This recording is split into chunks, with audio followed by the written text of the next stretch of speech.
अस्सलाम वालेकुम दोस्तों, अपनी नेक्स्ट वीडियो के साथ आपको वेलकम करता हूं अपने इस चैनल में। उम्मीद है सब खैरियत से होंगे। तो चलते हैं आज की अपनी अहम न्यूज और इन्फॉर्मेशन की जानिब। सबसे पहले दोस्तों बात करेंगे स्पेन नेशनलिटी पर किसी और मुल्क में आबाद लोगों के लिए जो एक नया कानून हुकूमत की तरफ से मुतारफ करवाया गया है।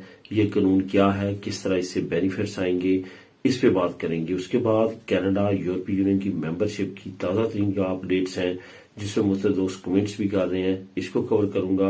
उसके बाद मुख्तलिफ यूरोपीय मुल्क में काम और पेंशन, इसका कानून क्या है, किस तरह आप पेंशन ले सकते हैं अगर डिफरेंट यूरोपीय मुल्क में आपने काम किया है, तो इस पे बात करेंगे। और आखिरी बात करेंगे कि स्पेन में बीवी बच्चों पर टैक्स और तालीम, इससे रिलेटेड जो नई आने वाली स्पेन में फैमिलीज हैं जिनके फैमिली वीजे लग रहे हैं या जो वेट कर रहे हैं, वो अपने और अपने बच्चों से मतलब कुछ क्वेश्चन पूछते हैं, उस पर मैं तफसीली बात करूंगा और आपकी काफी क्वेश्चन अहम है, उसको कवर करूंगा वीडियो के आखिर में। तो दोस्तों आज आप लोगों के साथ लिंक्स कौन कौन से प्रोवाइड करूंगा। एक तो स्पेन नेशनलिटी पर दूसरे मुल्क में जो लोग आबाद हैं उन पे जो नए कवानीन लागू होने जा रहे हैं या उनके लिए बनाए जा रहे हैं, उस पर बात करेंगे। इसका लिंक जो है आपको लिंक नंबर 1 मिलेगा। उसके बाद कनाडा यूरोपीय यूनियन की मेंबरशिप की ताज़ा तरीन का अपडेट्स हैं, इसका लिंक नंबर 2 आपको मिलेंगे। दोनों लिंक्स आपको बिल तरतीब नीचे डिस्क्रिप्शन में मिल जाएंगे, आप खुद भी इनको क्लिक करके रीड कर सकेंगे।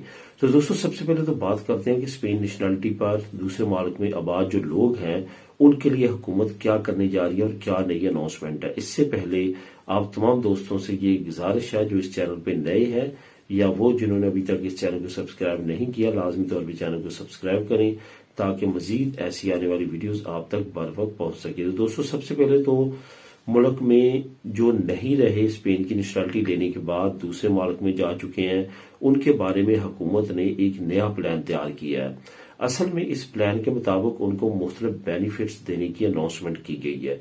अब यहाँ पे अदाद-ओ-शुमार भी आ चुके हैं कि टोटल कितने स्पेनिश है जो दूसरे मुल्क में रहते हैं। टोटल जो इस वक्त स्पेनिश है जिनके पास स्पेन की नेशनलिटी है, जो इस वक्त दूसरे मुल्क में आबाद है वहां पे जाके काम कर रहे हैं, वो है 29,08,000 के करीब। यो नीचे मैं आपको लिंक प्रोवाइड कर रहा हूँ, लिंक नंबर 1, वहां पे ये तमाम डिटेल आपको पढ़ने के लिए मिल जाएगी। यानी कि तकरीबन 30 लाख जो इस वक्त स्पेनिश है वो दूसरे मुल्क में जाके काम कर रहे हैं या वहां पे जाके सेटल हैं। अब हुकूमत क्या चाहती है, हुकूमत चाहती है कि उनमें से वो लोग जो वापस आना चाहते हैं और यहाँ पे आगे काम करना चाहते हैं, यहाँ पे आबाद होना चाहते हैं अपने आबाई मुल्क में, यानी कि अपनी होम कंट्री स्पेन में, तो उनके लिए हुकूमत जो है एक नया प्लान जो है वो तैयार कर रही है। एक बड़ी मीटिंग की गई है हुकूमत के तमाम आला अहदेदारों की तरफ से, जो नीचे आपको मैं लिंक प्रोवाइड करूंगा, वहां पे उस मीटिंग की आप तस्वीरें भी देख सकते हैं। उसमें ये तमाम चीजें जो है ये डिस्कस की गई हैं। अब यहाँ पे प्लान क्या है, इस प्लान पे वैसे तो 1 से 1.5 साल पहले से काम हो रहा था, लेकिन अभी इसमें काफी ज्यादा तेजी आई है और इसमें काफी अहम मीटिंग्स हुई हैं। आने वाले वक्त में इस पे काफी नई और अहम अपडेट सामने आ सकती हैं।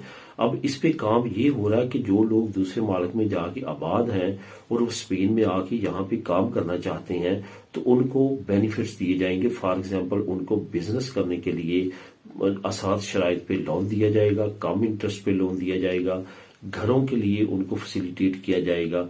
इसके साथ साथ उनका जो पारो है या दूसरी अमदाद का प्रोग्राम है वो लॉन्च किए जाएंगे, जिसमें वो साबित कर देंगे कि वो इतना अरसा किसी और मुल्क में रहे हैं तो वो इसके लिए एलिजिबल होंगे। इस तरह का प्रोग्राम जो है हुकूमत आनकरीब लॉन्च करने जा रही है, जो कि काफी ज्यादा अहमियत का हामिल होगा। इसकी मजीद डिटेल दोस्तों नीचे आप लिंक नंबर 1 को क्लिक करके खुद भी रीड कर सकते हैं। अब बात करते हैं कनाडा की। कनाडा यूरोपीय यूनियन मेंबरशिप के लिए ताजा तरीन क्या अपडेट्स हैं, क्या कनाडा यूरोपीय यूनियन का मेंबर बनने जा रहा है या नहीं जा रहा है, इस पे बात करते हैं। सबसे पहले तो आपको बताता चलूं कि कनाडा इस वक्त काफी ज्यादा क्राइसिस में है। कनाडा जब से डोनाल्ड ट्रंप आया है उस वक्त से उसकी इकॉनमी जो है वो काफी ज्यादा श्रिंक हो चुकी है, काफी ज्यादा उसमें प्रॉब्लम्स चल रही हैं।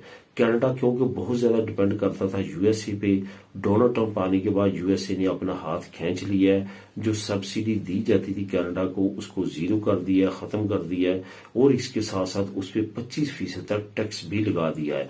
बेशक वो 1 महीने के लिए मौखर कर दिया गया, लेकिन महीने के बाद जाहिर है वो दोबारा टैक्स लगेगा, जिसकी वजह से कनाडा में मजीद क्राइसिस आएंगे। जो कनाडा के इस वक्त कैनेडियन डॉलर है वो यूएस डॉलर की निस्बत 60% तक जो है वो वीक हो चुका है, यानी कि कमजोर हो चुका है। यही वजह है कि वहां पे इन्फ्लेशन बहुत ज्यादा बढ़ चुकी है और जो आम जरूरियात जिंदगी की चीजें हैं वो बहुत ज्यादा महंगी हो चुकी हैं। इसके साथ साथ वहां भी जॉब का क्राइसिस तो ऑलरेडी चल रहा था, जिसकी वजह से कनाडा में काफी ज्यादा क्राइसिस आ सकते हैं। अभी आने वाले वक्त में क्योंकि यूएसए के साथ वो हाथ नहीं मिलाना चाहते, तो उन्होंने एक और रास्ता अपनाया जो कि यूरोपीय यूनियन की मेंबरशिप का है। इस वजह से उन्होंने अपनी एप्लीकेशन इनपुट कर दी है, जिसके बाद अब यूरोपीय यूनियन उस पर स्टडी करेंगे और उसके बारे में सोचेंगे और उसका आंसर देंगे। बहुत ज्यादा चांसेस हैं कि यूरोपीय यूनियन इसको एक्सेप्ट करेंगे, लेकिन यहाँ पे आपको ये बताता चलूं, ये स्विट्जरलैंड, नॉर्वे और आयरलैंड की तरफ की मेंबरशिप होगी। इसमें 100% यूरोपीय यूनियन की मेंबरशिप उन्होंने अप्लाई नहीं की। इसमें फ्री ट्रेड और ज्यादा से ज्यादा जो नेशनल लोग हैं यूरोपीय यूनियन के, वहां पे उनकी फ्री मूवमेंट और काम की सहूलत होगी। इसके अलावा जिस तरह आम शेंजन स्टेट्स हैं कि बॉर्डर्स बिल्कुल ओपन हैं और आप जा सकते हैं बगैर वीजे के और इस तरह की तमाम चीजों की, वो इसमें शामिल नहीं होगा कि वो शेंजन वीजे पे उनकी भी एंट्री होगी। इस वजह से कुछ रिस्ट्रिक्शंस होंगी, कुछ आसानियां होंगी। ये तमाम अपडेट्स आने वाले वक्त में मजीद वाजी हो जाएगी, लेकिन अब तक की ताज़ा तरीन अपडेट्स यही है। अब दोस्तों बात करते हैं कि मुख्तलिफ यूरोपीय मुल्क में काम और पेंशन।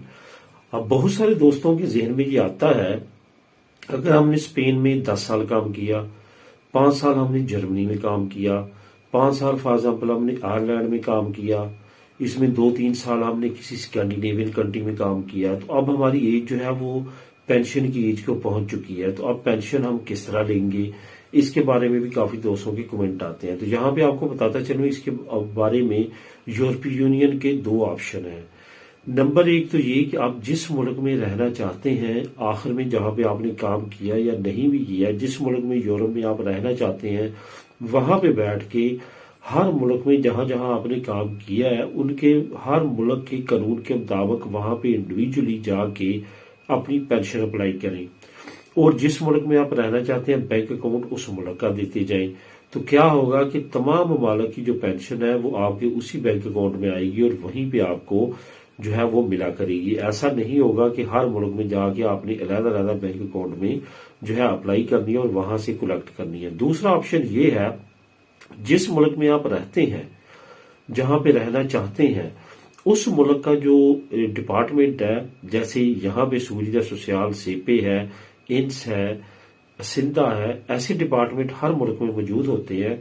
जहां पे आपने जाके अपनी पेंशन लगवानी होती है, वहां पे आप कह दें कि हम मैंने इस मुल्क में काम किया है, वो ऑनलाइन तमाम डाटा आपका चेक करेंगे, जो आपसे कुछ टाइम लेंगे, उसमें तमाम डिटेल लेंगे और उसके बाद आपकी पेंशन वो आपकी टोटल कितनी उन कंट्रीज से बनती है वो आपकी वही वसूल किया करेंगे और इकट्ठी पेंशन आपको ट्रांसफर किया करेंगे। ये 2 ऑप्शन है जिसके मुताबिक आप चल सकते हैं। इसमें कोई भी प्रॉब्लम नहीं है कि आपकी किसी मुल्क में आपने काम किया और वहां की पेंशन नहीं मिलेगी, ऐसा कुछ नहीं है। सिर्फ ये होना चाहिए कि वो मुल्क जो है वो यूरोपीय यूनियन का मेंबर होना चाहिए। ऐसा नहीं कि वो यूरोपीय यूनियन से बाहर हो, तो फिर आपको वहां पे इंडिविजुअली सेपरेटली अलग से पेंशन लगवानी पड़ेगी और उसका प्रोसेस जो है वो यूरोपीय यूनियन के अंडर नहीं आएगा। अब दोस्तों बात करते हैं कि स्पेन में बीवी बच्चों के टैक्स और तालीम।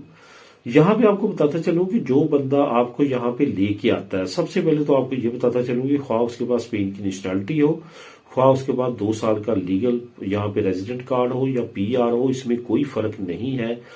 तमाम लोग यहाँ पे काम करते हैं, तमाम लोग जो है वो यहाँ पे टैक्स देते हैं। इसमें कोई भी ऊंच नीच नहीं है कि किसी को किसी मैनर से डील किया जाता है, किसी को किसी, तमाम यहाँ पे इक्वल है।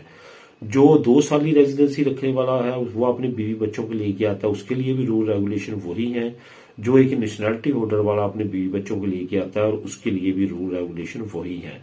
उसने भी टैक्स काम करके देना है, उसने भी टैक्स काम करके देना है, उसके बीवी बच्चों को भी आपके टैक्स पे फ्री मेडिकल मिलेगा, फ्री एजुकेशन मिलेगी, ISO तक जो मैट्रिक बनती है पाकिस्तान का, और बाकी सहूलतें मिलेंगी। जो नेशनलिटी होल्डर है उसको भी वही मिलेंगी। इस वजह से कोई भी इसमें फर्क नहीं है। जो हमारे कुछ दोस्तों और कुछ फैमिलीज के जहन में ये है कि नेशनलिटी होल्डर्स के लिए कुछ जगहों पे जैसे इंग्लिश मिनिमम विताल हुआ या जो बेनिफिट्स हैं तरखीता नमरोसा पे कुछ जगहों पे कुछ इंक्रीमेंट लग जाता है अगर आपके पास स्पेन की नेशनलिटी हो या बच्चों के पास, अदरवाइज बाकी सिलसिले बिल्कुल सेम है। आपके बुलवाने वाले का जो टैक्स नंबर है वो आपकी हेल्प करेगा आपके फ्री मेडिकल पे, आपके बच्चों की एजुकेशन में। अगर उसकी इतनी इनकम नहीं है, इवन आपके बच्चों के जो स्कूलिंग है वहां पे भी आपको छूट मिलेगी फीसेज में। आपको वहां पे जो बच्चों का दोपहर का खाना है, अगर आप फाइनेंशियली मजबूत नहीं है तो वो भी गवर्नमेंट से आपको गिफ्ट किया जाएगा और आपके बच्चे वहीं भी खाना खाएंगे और तमाम सहूलतें ये जो है आपको मिलेंगी। ऐसा नहीं है कि इसमें आपको किसी जगह पे भी पे करना पड़ेगा। सोशल कंट्री है, काफी ज्यादा बेनिफिट्स हैं और सेम लाइक वही इक्वल ये जो है वो मिलते हैं बेनिफिट जो कि तमाम शहरियों के लिए इक्वल होते हैं। तो दोस्तों ये थी आज की अहम इन्फॉर्मेशन और न्यूज। मिलेंगे नेक्स्ट वीडियो में नई अपडेट्स के साथ। अल्लाह हाफिज।